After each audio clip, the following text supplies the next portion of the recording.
Robert na fan haidunarso Mona mayum halo yadre. Magi matawsida Monagi yumda chatlaga ahal-singda Robert na fazana hairure. Makoy sumating pangbiraki khangbana minungsi amaga loinana hoy hoy haiduna yathorakle. Adubu ahal-singdo apang manatabana machanupigi moongsida kharadi chingnare. RK Medicity da lairiba Dr. Mayamdana amukta pulab hopchilaga yengbada Leo kuina phamungda hiptuna laiba ngamdre. Makokna yaisinkhibado China de khara lairi. Ngayak uirum tumtharakpada mamitu hek panglakpanga manana washroom dagi tholagibado hek urure. Iruzarubagi masamdo chotli tauri. Mangyang ti monada munna yenglaga lei. Leona mit panglaga mabu munna yenglibado. Monaso proper translate. Nada kaidorangi kok nabra ai doctor kawra ora. Leo nokmi tauraga koganu haibagum mangak hairei. Monaso sordo hontoraklaga Leo gi nakanda fami aduga makotto tapna paisilai.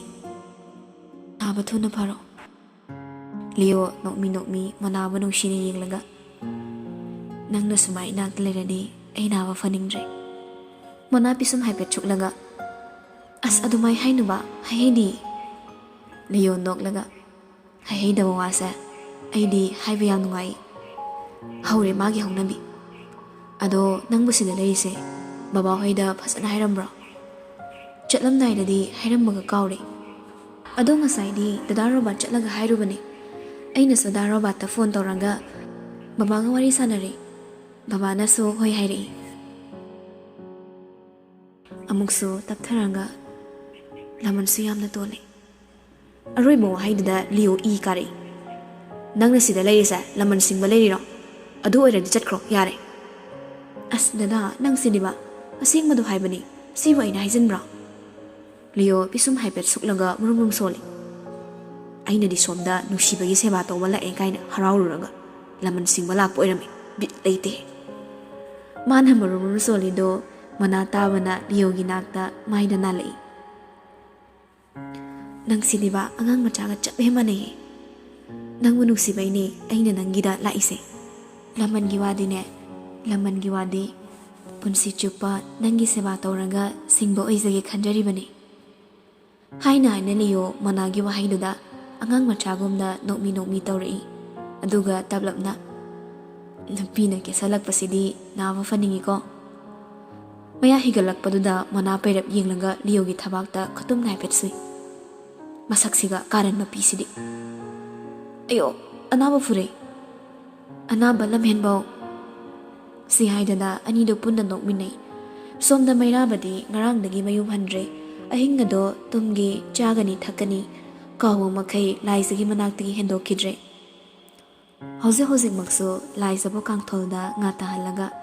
Manak nakna famlaga icham chamba banana sekto tapna inbiri. Yambo kedore kuchikra. Laisa maga hairaga chikte. Adudi kedorangi banana sekse hautabra kari sema laoge. Mapangi chakino hairami. Nangna si thakningdraso nangna thakningba ma haikige. Mairabagi matawsida laisa na hongnana kapninglei. Khonjel do nikla. Ay karigi narino. Yambungi matawsi uraga. Ay hugalaga cheningi. Ay nabatalle. Si hairaga mapido tarai. Mairabasu nungaiba natte adubu themjinba amadi darkar oibana. Nokmi laisagi mapido daithongpiri. Machinna marolam kaliba. Pina nongaliba. Yam tukna faranise. Laisram no pidi kuina nabaya dahinabani. Yumda milakpada khongbina balaitena. Laina ne kuina nahande. Wahaiduda laisa kapatok laga mairabada sound yinglei. Kaigino noina laisram no pi troll tawrise. Mairaba noklaga troll gi wana teda barton tawba lakpa huyema laisram no pina chigli haibagi warido nang tadruba. Laisa pisumda raike suklaga chingmam yauna. Yambong Mairaba khonjel thokna noglai mana nokpada ubada laisa pisum suklaga nokmi mairabada yingli. Mairaba sa nokpada khra taptharaklaga laisagi manak nakna changsilaga tapna konsilai. Aduga makokta nushina nanbi. Yamungi laisa. Asomda punsi chupa momonok hing minasiko. ꯂꯥꯏꯖꯁꯨ ꯃꯈꯨꯠꯇꯣ ꯊꯥꯡꯒꯠꯂꯒ ꯃꯩꯔꯥꯕꯗ ꯀꯣꯜꯂꯛꯏ꯫ ꯇꯥꯟꯖꯥꯗꯨꯗ ꯇꯨꯡ ꯃꯥꯡ ꯌꯦꯡꯗꯅ ꯆꯪꯂꯛꯄ ꯔꯣꯕꯔꯠꯇꯣ ꯑꯅꯤꯗꯨꯒꯤ ꯃꯇꯧꯗꯨꯗ ꯈꯪꯄ꯭ꯔꯦꯛ ꯈꯪꯉꯤ꯫ ꯂꯥꯏꯖꯁꯨ Robert ꯂꯥꯛꯂꯤꯗꯨ ꯎꯕꯗ ꯃꯩꯔꯥꯕꯗꯣ ꯀꯣꯜꯂꯝꯕꯗꯣ ꯈꯪꯄ꯭ꯔꯦꯛ ꯈꯪꯅ ꯊꯥꯗꯣꯛꯏ꯫ ꯔꯣꯕꯔꯠꯅ ꯃꯀꯣꯛ ꯍꯣꯠꯂꯒ room ꯑꯣꯟꯅꯔꯦ, ꯑꯩ ꯑꯁꯣꯝ ꯆꯠꯀꯦ ꯇꯧꯕꯅꯤ ꯁꯤ ꯍꯥꯏꯗꯨꯅ ꯊꯣꯛꯈꯤꯒꯦ ꯇꯧꯏ꯫ ꯃꯩꯔꯥꯕꯗꯤ ꯏꯀꯥꯏꯕꯒ ꯈꯪꯕꯤꯕ ꯅꯠꯇꯦ, ꯇꯞꯅ ꯂꯩꯊꯣꯔꯛꯂꯒ ꯔꯣꯕꯔꯠꯄꯨ ꯀꯧꯔꯛꯏ꯫ ꯍꯥꯏꯗ ꯋꯥꯗꯨꯗꯤ ꯍꯥꯏꯔꯝꯃꯣꯗꯅ꯫ ꯔꯣꯕꯔꯠ ꯑꯃꯨꯛ ꯂꯩꯁꯤꯜꯂꯛꯂꯒ ꯌꯨꯝ ꯆꯠꯂꯨꯗꯧꯕ ꯌꯥꯔꯣꯏ, ꯊꯣꯛꯑꯝꯃꯣ꯫ ꯔꯣꯕꯔꯠꯁꯨ ꯑꯅꯤꯗꯨꯗ ꯍꯟꯅ ꯌꯦꯡꯂꯝꯗ ꯊꯣꯛꯈ꯭ꯔꯦ꯫ ꯃꯩꯔꯥꯕ ꯂꯥꯏꯖꯔꯣꯝꯗ ꯑꯣꯟꯁꯤꯜꯂꯛꯏ꯫ ꯁꯤ ꯂꯣꯏꯅ ꯊꯛꯇꯣꯛꯑꯁꯦ, ꯊꯥꯔꯤꯕ ꯍꯤꯗꯥꯛꯁꯤꯡꯁꯦ ꯑꯀꯟꯕ ꯉꯥꯛꯇꯅꯤ, ꯅꯕꯨꯛ ꯍꯥꯡꯕ ꯌꯥꯔꯣꯏ꯫ ꯑꯩ ꯇꯣꯟꯗ ꯏꯜꯍꯜꯂꯒꯦ, ꯌꯥꯝꯃꯨꯛ ꯆꯠꯄꯤꯔꯣ, ꯅꯪꯉꯣꯟꯗꯒꯤ ꯍꯦꯟꯅ ꯂꯨꯕ ꯊꯕꯛ ꯑꯝꯇ ꯂꯩꯇꯦ ꯁꯦ꯫ ꯋꯥꯍꯩꯗꯨꯗ ꯂꯥꯏꯖ ꯅꯣꯛꯆꯔꯛꯏ꯫ ꯃꯩꯔꯥꯕꯁꯨ ꯁꯦꯕꯥ ꯌꯥꯝꯅ ꯐꯕ ꯁꯥꯗꯨꯅ ꯏꯍꯩꯒ ꯍꯩꯇꯈꯩ ꯂꯥꯏꯖꯗ ꯕꯅꯥꯅꯥ ꯁꯦꯛꯇꯨ ꯏꯟꯕꯤꯔꯤ꯫ ꯂꯥꯏꯖꯅ ꯁꯣꯟꯕꯒ ꯃꯩꯔꯥꯕꯅ ꯏꯟꯕ ꯍꯩꯇꯕꯒ ꯑꯉꯥꯡ ꯃꯆꯥ ꯆꯥ ꯏꯟꯕꯗꯧꯅ ꯂꯥꯏꯖꯒꯤ ꯃꯃꯥꯏꯗꯨ ꯏꯇꯩ ꯇꯩꯔꯦ꯫ ꯑꯗꯨꯕꯨ ꯃꯥꯁꯨ ꯅꯣꯛꯃꯤ ꯅꯣꯛꯃꯤ ꯌꯦꯡꯂꯒ ꯂꯩꯅꯩ꯫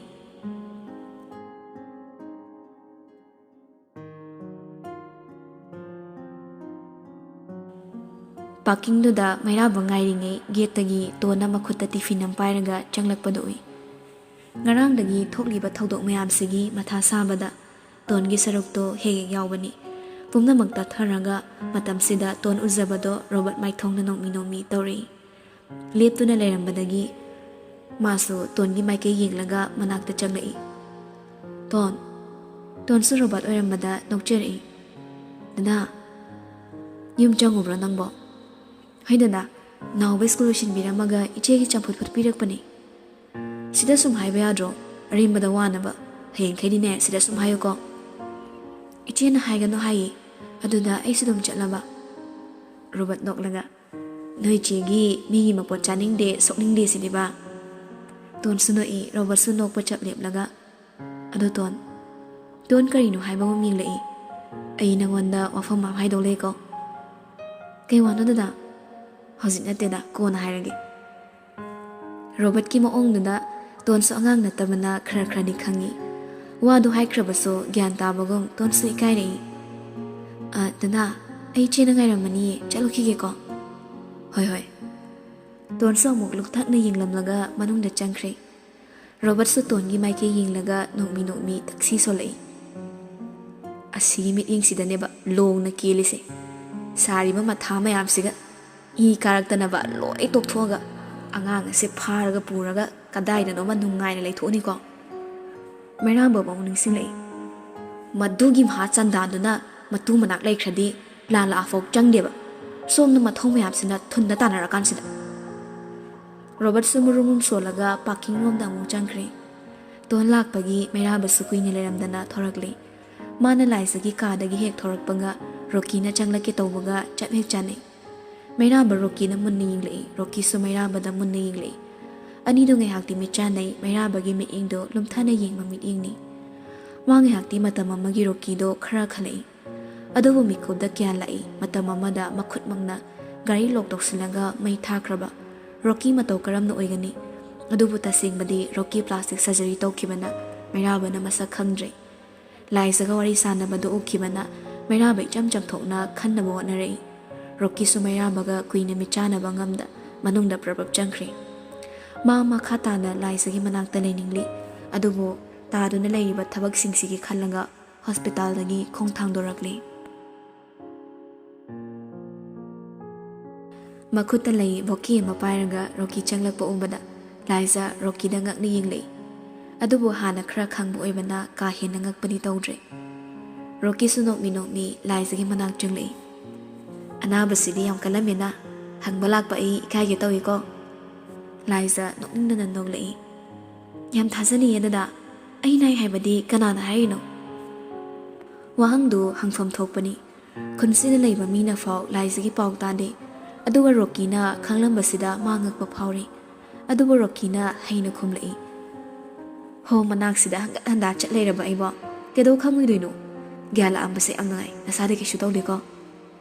ꯍꯣꯏ ꯗꯗꯥ, ꯈꯨꯠ ꯈꯔ ꯆꯤꯛꯄ ꯅꯠꯇꯅ ꯑꯇꯣꯞꯄ ꯅꯥꯗꯤ꯫ ꯔꯣꯀꯤ ꯇꯥꯟ ꯆꯥꯔꯦ ꯈꯟꯗꯨꯅ ꯅꯣꯛꯄꯗꯨ ꯈꯔ ꯇꯞꯊꯔꯒ ꯌꯥꯝꯅ ꯁꯦꯔꯤꯌꯁ ꯑꯣꯏꯕ ꯃꯑꯣꯡꯗ ꯍꯥꯏꯔꯛꯏ꯫ ꯍꯧꯖꯤꯛ ꯃꯇꯝꯁꯦ ꯌꯥꯝ ꯐꯠꯇ꯭ꯔꯦ꯫ Sangha faringe akhoi laibak fabani sangha fatradi upai leite ai bab ta mangam remo nang na khang dabo iramadi yai adubo nang hege loinari banu pase mina fazana haina dabani kari kari crime daga am cheni haibagi pawam taki tan jadri nang thodok se so maga lai mari le rambe kanana khangmana rokingi wahindu da laisa tapna nonglei thaza badi lairadana madi phagi torok ni boi khankre dana nang se mo ong yam mandana nokning bawayam hai laisana noklak padura roki sauning lai adubu magi asawbado maithongda tadanaba noksinari hoida hojikpudi phagi oina khanjo ado hayeng tungda dada nang haikibado kaina hairakanuko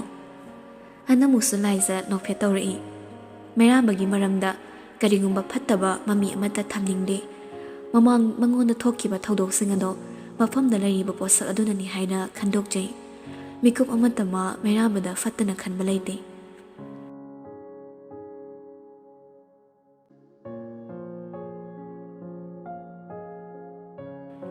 Liogi manakta makhoi ani muk changlamlaga house da hobby muk lai halakpaga masadu sengdoklaga mayangi wa khana fam room dura changlei Robert ka Linda ga di hana na fam duna ngama bu ngairamle mera basu probab changlaga makhoi gi nakta fammi Linda di mera ba obada masado khoktak chajai adubo icham chambana mera ba di hena khanjilune Linda kedore habano Linda tapna family na nang ada laktaba yadaba maram khra leiri na paw hairakpani Luciano family na aikhoi family da punsin bagi wa pamba mahodori hai mado aikhoi gi laibak fabani matang sida wari sabadi nang yaudaba yaroi mera ba thausada laizina fatrike ai chatpa yaroi moigi do kona tapna tawsai ko wahai da Linda sauning lei adubu asawbadu thokta tablamna hairi mera ba matang matam haiba musu leiri handaki matang sida family ani mari se punsin haudraba tungi chance tam mangamde tungi chance ngai dusina kaige moina pamle punsin da bonani pamdre tokani aikhoi da mangza balaite masida chawba topic ama oibagi kei mathau tage Linda khumphom khangdre masamak na sinjaba plan do mai thire khanbada langtang nari adu maso ngamdaba mari yelei family gi se phagi nate walsida maming chatniba family se nangi lai thoba ma tawduna pumtum tungkibagi mami ma thamlakano ayam pamde mayamba nokningdana noklaga nangi opinion do aina care toromni khanbra phone gi wai amada loishinba yaba waduda nangna sauthoga aibu chatnani mewong na harisina kaige wahaiduda Linda humang kangi Robert se ani dagi wari do tumin tari Linda taptharaklaga tasingmadi mayamba ai nangmu mafam sida lehaningde nangi asawbaduna idin bersoidana hatkini jingnaba engonda le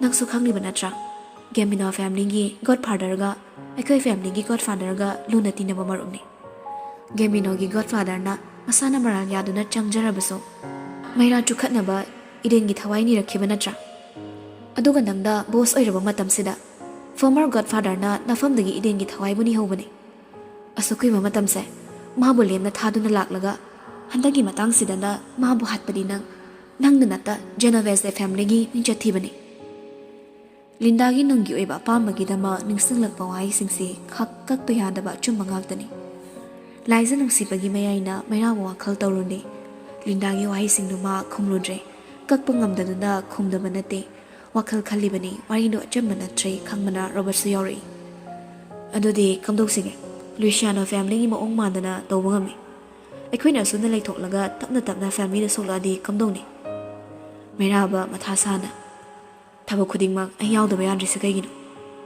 Robert da khumdringe Linda noina khumlei aduni boss haise nangi khada loina leiraga nangna sida kyam kuine leithoise adasu nongmada chatlaga yengsinde asumna amukta neglect oidaba nangna nangi honglakliba maong sidi family se machet tagadra khanna ai jingnare maro leiba wangangduda Meraba Linda bo yenglei Meraba na yengkhalakpado khanglasuma usinande adugi mahot nakanna leiba che kharado table thamlei mail da tharak request mayamdani mase irai laina kakthopa yaba mate yawde Meraba ai nangmu wakhal nguna khalaningi wai krase hairam laga Mana makok saduna phamlambadagi hawatlaga thokre. Linda hek thokkibaga anidu yingnei. Robert na tapna. Wasi khazik-khaziktagi mana sum sauthoroktori. Masida chatludre family da zaza tamsilaga khudong thiba sidagi hena khudong thiba thodok kaya tholkani. Maira basordo tapna hontharanga. Ai wakhal thoktre. Punsida sunda decision lawfam khangdaba miko ama lakani haiba ai asa tawruni. Adubu pumnama oiduna so ai laisabu thadoknama pamde. Amaromda home da leibana ka hina fatanungda thokani haibadi thajadebo. Adugi sumathakta house guard mayamna jackson na ngaktuna leibani. Karisu tawroi khalina. Pumnama nangya pamani. Nangya pamada ikhodi lepkadoribani. Adubo Luciana family na matam kuina dagi tawrokpari kuise. Handaka mo ignore tawradi moi tumina lekini thajade. Mairamba tumin laikre. Hanjin khanduna yingba wakhal ana ado warishin ama puraktabagum tawri. Nungsibagi lambida khong thangsanba yadaba. Mahakna yade khangna lambiduda khongdarure. Makeup sida ma laisabu thadok ningde. Adubo tawdaba yadaba mathau amana mahabudi ngaiduna leire. Wakhalgi ipakta kuina lutraraba tong taplamna haire. Helicopter ko. Robert Mairambada yinglei. Asumna amukta tawkhidriba maongse ubada masu yam nungaizaramde. Thabak pumnamak thintaba haitaba mana ngasidi nizing mangzing tawrakle. Mikupta panthada helicopter kawkhre. Adubo Mairaba yumdagi gari thawdoktuna thorakpado helicopter tafamda chatte laisagi manakta lai. Matamdodi thengzilakpana laisadi isi-sina tumduna leiramli. Tuanga nawbaga so phamung amaduda tumli. Mairaba tapna changsilaklaga laisagi manakta lepi. Laisagi maithongdo nungsina yengzaramlaga makhut aduda tapna nanbi. Laisa yamungna halakpada nang ngawa faramuko. Ngasi aina chatlibase aikoinigi tunggi punsida yurakadaba tingkhang mayamdo haidokloge haidana chatpani. Tekda kaida yamung mungairamuko. Tamna changsilaklaga laisagi maraibakta nungsina chupi. Aduga makhut machana lauraga mayana tapna chi. Amuk changsilaklaga laisagi makokto manam nambi. Machana chathoklamdai khudingi asoi angam yaudanaba mamana manam nambi bagum Mairamba laizaba nungsina manam nambiramlaga kadudagi thokre. Mafamdudagi khara lapthoklaga helicopter tariba adomda lai. RK house ki laiba guardsing aduna jacksina sinaramlaga Mairamba Robert kaloinana Italy gidamba Manipur thadokre.